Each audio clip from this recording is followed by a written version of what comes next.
Hello everyone, how are you? This is Dr. Chavikar. Welcome to my channel Krishna Institute of Law. देखिए, कभी कभी हमारे दिमाग में बहुत सारे क्वेश्चन होते हैं। क्या एनिमल्स के भी कोई राइट होते हैं, या मंदिर में जो मूर्तियां रखी होती हैं उनके भी कोई राइट होते हैं, या मस्जिद भी एक लीगल पर्सन है, या गुरु ग्रंथ साहिब भी एक लीगल पर्सन है। तो बहुत सारे क्वेश्चन होते हैं कि क्या ये लोग भी हम लोगों की तरह कोई प्रॉपर्टी होल्ड करते हैं या नहीं करते हैं। तो आज मैं आपको इन्हीं सब क्वेश्चंस के जो है आंसर देने वाली हूँ। तो आज हम स्टडी करेंगे कि एनिमल्स, आइडल, मॉस्क, इन सब का लीगल स्टेटस क्या होता है। तो सबसे पहले हम देखेंगे लीगल स्टेटस ऑफ एनिमल। देखिए, मैंने आपको अपनी प्रीवियस लेक्चर में भी बताया है कि किसी भी, चाहे वो आर्टिफिशियल पर्सन हो चाहे वो नेचुरल पर्सन हो, हम उसको लीगल स्टेटस तभी देते हैं जब उस व्यक्ति के कुछ राइट होते हैं। अगर उसके कोई राइट नहीं है, उसका कोई इंटरेस्ट नहीं है, तो वो जो है लीगल पर्सन नहीं कहला सकता। हम उसे एक लीगल पर्सनैलिटी का पार्ट नहीं मानते हैं। तो एनिमल जो है वो जो है लिविंग क्रिएचर तो है, लेकिन वो जो है हम उन्हें लीगल पर्सन नहीं कह सकते, क्योंकि उनके पास लीगल राइट नहीं होते हैं। इसका सबसे अच्छा एग्जाम्पल है पुलिस डॉग। देखिए, जो पुलिस के डॉग होते हैं वो किसी भी क्राइम को सॉल्व करने में कभी कभी पुलिस की बहुत ज़्यादा मदद लेते हैं। फिर भी कोर्ट उनके द्वारा जो ढूंढे गए एविडेंस होते हैं उसके बेसिस पे जो है ऑफेंस को ट्राई नहीं करते हैं, जब तक कि पैरेलल में कोई और भी सॉलिड एविडेंस ना हो। क्योंकि वो मानते हैं कि एनिमल्स के पास ना तो उनकी कोई राइट है, ना कोई ड्यूटी है, ना ही हम उनको जो है क्रॉस एग्जामिनेशन कर सकते हैं। इसीलिए एनिमल्स ने अगर कोई एविडेंस ढूंढा है तो उसी के बेसिस पे सिर्फ हम जो है ऑफेंस नहीं ठहरा सकते। तो इससे पता चलता है कि एनिमल का कोई भी लीगल स्टेटस नहीं होता है, because they don't have any legal right. और जिस व्यक्ति के पास लीगल राइट्स होते हैं सिर्फ उसी को जो है लीगल स्टेटस बोलता है।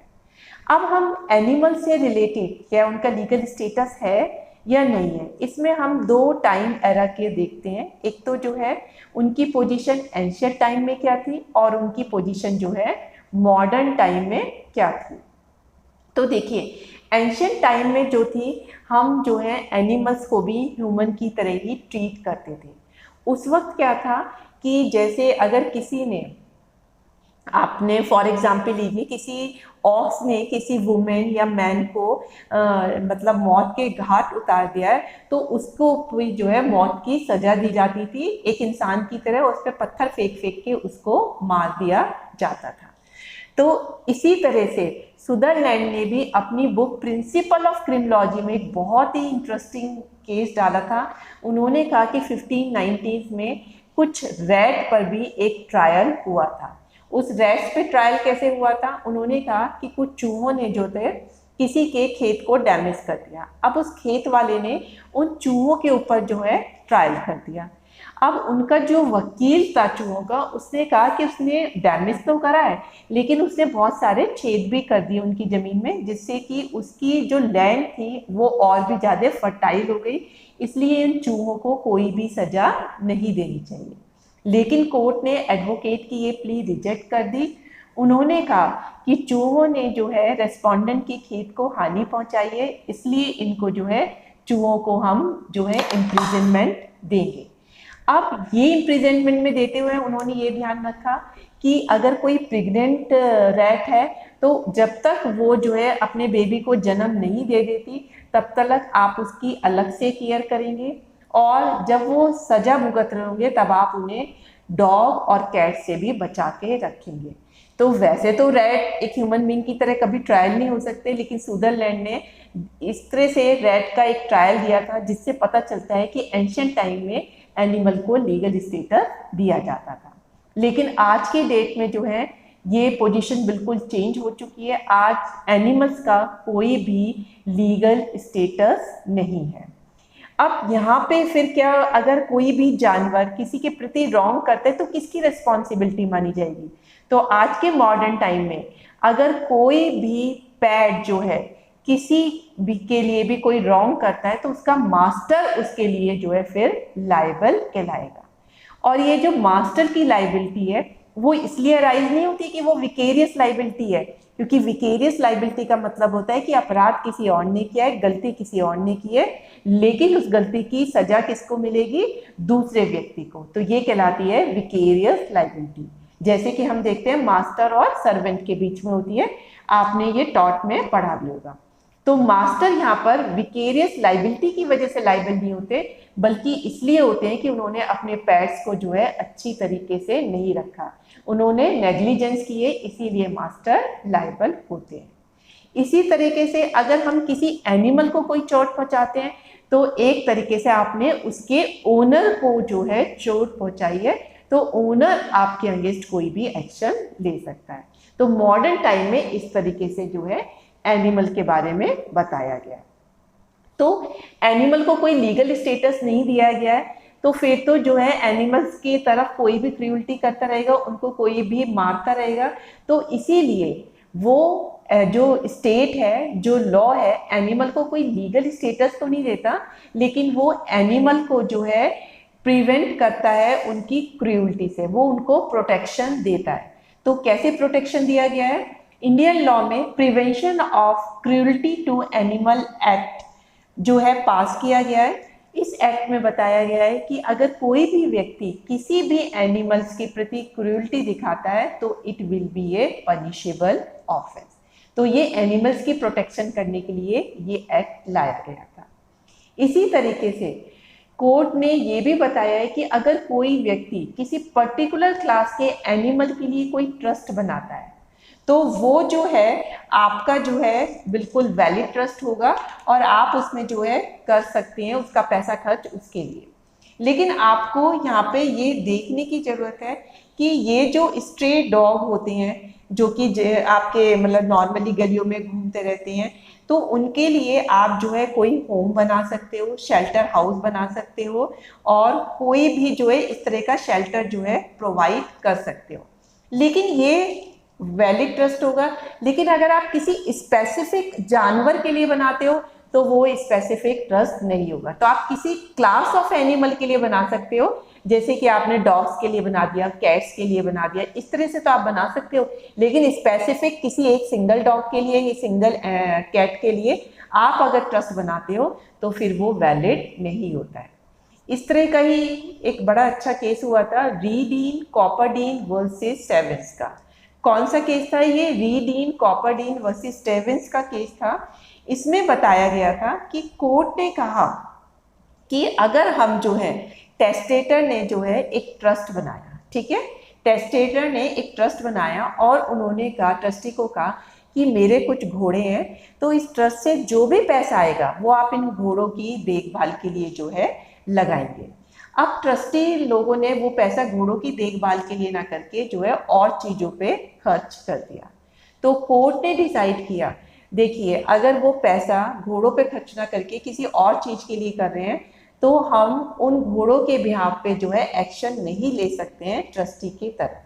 तो इसीलिए ना तो उन्होंने ब्रीच ऑफ ट्रस्ट किया है और ना ही ये एक वैलिड ट्रस्ट माना जा सकता है, और ना ही हॉर्सेस जो है एक्शन ले सकते हैं क्योंकि उनका कोई लीगल स्टेटस नहीं है, उनका कोई भी लीगल राइट नहीं है।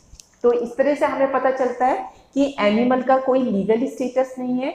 एंशिएंट टाइम में फिर भी उनको लीगल स्टेटस दिया जाता था, लेकिन मॉडर्न टाइम पे उनके पास कोई लीगल राइट नहीं है। फिर भी उनको मतलब लोगों की क्रूअल्टी से बचाने के लिए prevention of cruelty to animal act pass किया गया है। साथ ही हम क्लास ऑफ एनिमल को प्रोटेक्ट करने के लिए, उनके बेनिफिट के लिए कोई ट्रस्ट भी जो है इस्टेब्लिश कर सकते हैं और वो ट्रस्ट बिल्कुल वैलिड माना जाएगा। अब मैं अपनी नेक्स्ट स्लाइड में आपको बताऊंगी कि लीगल स्टेटस एक आइडल का क्या होता है, मठ का क्या होता है, मॉस्क का क्या होता है और गुरु ग्रंथ साहिब का क्या होता है। देखिए आइडल किसे बोलते हैं? मूर्ति को। जो मंदिर में मूर्तियां रखी जाती हैं वो एक ज्यूरिस्टिक पर्सन मानी जाती है। वो जो है उनके पास प्रॉपर्टी होल्ड करने का राइट होता है और उनको स्यू करने का भी लोगों को राइट होता है, क्योंकि लॉ की नज़रों में वो जो है एक ज्यूरिस्टिक पर्सन मानी जाती है। इसी तरह का डिसीजन दिया गया था प्रमथनाथ मुलिक वर्सेस प्रद्युमन कुमार मुलिक के केस में। उन्होंने कहा जैसे एक नॉर्मल ह्यूमन बीइंग होता है, उसको ये राइट होता है कि वो प्रॉपर्टी होल्ड कर सके, वो किसी और को स्यू कर सके और कोई और उनको स्यू कर सके। सेम वे में जो मंदिर के अंदर आइडल मूर्तियां रखी जाती हैं भगवान की, उनको भी ये राइट है। इसलिए वो मूर्तियां जिन्हें हम भगवान मानते हैं वो एक ज्यूरिस्टिक पर्सन है। Same way Yogendra Nath versus commissioner of income tax के केस में ये डिसाइड किया गया था कि जब आइडल जो है एक ज्यूरिस्टिक पर्सन है तो वो जो है प्रॉपर्टी होल्ड भी कर सकती है और फिर उनको इनकम भी हो रही है, क्योंकि लोग बाग बहुत चढ़ावा चढ़ा के जाते हैं मंदिर में मूर्तियों के आगे, तो उनको जो इनकम हो रही है उस पर हम इनकम टैक्स भी लगा सकते हैं। और उन पे इनकम टैक्स किसके थ्रू लगा सकते हैं? जो कि उनकी प्रॉपर्टी को और जो कि उनकी इनकम को जो है पोजीशन में रखा हुआ है और जो उनकी इनकम को जो है मैनेज कर रहा है। तो इस तरह से आइडल भी जो है एक ज्यूरिस्टिक पर्सन होती है। फिर क्वेश्चन उठा, क्या जो मठ होते हैं, मठ भी एक ज्यूरिस्टिक पर्सन है? लेकिन डिसाइड किया गया कि मठ ज्यूरिस्टिक पर्सन नहीं है, क्योंकि जो टेम्पल में रखी हुई मूर्तियां होती हैं और जो टेम्पल होता है वो बिल्कुल डिफरेंट स्टैंडिंग पे होते हैं मठ से। जो टेम्पल होता है उसकी मेन जो प्रिसाइडिंग एलिमेंट होता है, उसमें जो स्थापित मूर्तियां होती हैं भगवान की, उसकी वजह से वो टेम्पल कहलाता है। तो जो टेम्पल में मूर्तियां होती हैं उनमें लोगों की बहुत ज़्यादा आस्था होती है और इसीलिए वो ज्यूरिस्टिक पर्सन है। लेकिन मठ क्या होता है? मठ एक रिलीजियस इंस्टीट्यूशन होते हैं जिसका प्रिसाइडिंग एलिमेंट कौन होते हैं? वहाँ के रहने वाले महंत, जो उनके हेड होते हैं। तो जो सारी प्रॉपर्टी होती है वो महंत के पोजीशन में होती है और वो ही उनको मैनेज करती है। और जब उस महंत की गद्दी खाली हो जाती है तो जो दूसरा महंत आता है फिर वो सारी प्रॉपर्टी जो है वो दूसरे महंत के पास पहुंच जाती है। इसलिए मठ को जो है हम ज्यूरिस्टिक पर्सन नहीं कह सकते। अब आता है मॉस्क, जिसे हम मस्जिद बोलते हैं। देखिए, जो लाहौर का हाई कोर्ट था उसने बोला कि मॉस्क जो है एक ज्यूरिस्टिक पर्सन है, लेकिन प्राइवी काउंसिल ने मस्जिद साहिबगंज का जो केस हुआ था, कौन सा केस था? मस्जिद साहिबगंज का केस, उसमें कहा कि मॉस्क जो है एक ज्यूरिस्टिक पर्सन नहीं है। लेकिन फिर भी उसने इस डिबेट को ओपन छोड़ दिया था। उसने बताया कि मॉस्क भी जो है ज्यूरिस्टिक पर्सन हो भी सकती है और नहीं भी हो सकती है। अब नेक्स्ट आता है हमारा गुरु ग्रंथ साहिब। देखिए, गुरु ग्रंथ साहिब को भी हम एक ज्यूरिस्टिक पर्सन ही मानते हैं। कोर्ट ने कहा कि हम इनकी जो मंदिर में रखी हुई मूर्तियां हैं उनसे कंपैरिजन नहीं कर सकते, क्योंकि सिख रिलीजन में जो है मूर्ति पूजा को नहीं मानते हैं। लेकिन गुरुद्वारा हम उसी को कहते हैं जहाँ पे गुरु ग्रंथ साहिब जी रखे होते हैं। तो सिखों की गुरु ग्रंथ साहिब में उसी तरह से आस्था होती है जिस तरह की हिंदुओं की मंदिर में रखी मूर्तियों के प्रति होती है। इसीलिए गुरु ग्रंथ साहिब भी एक अलग से ज्यूरिस्टिक पर्सन है, इनके भी अपने लीगल राइट है।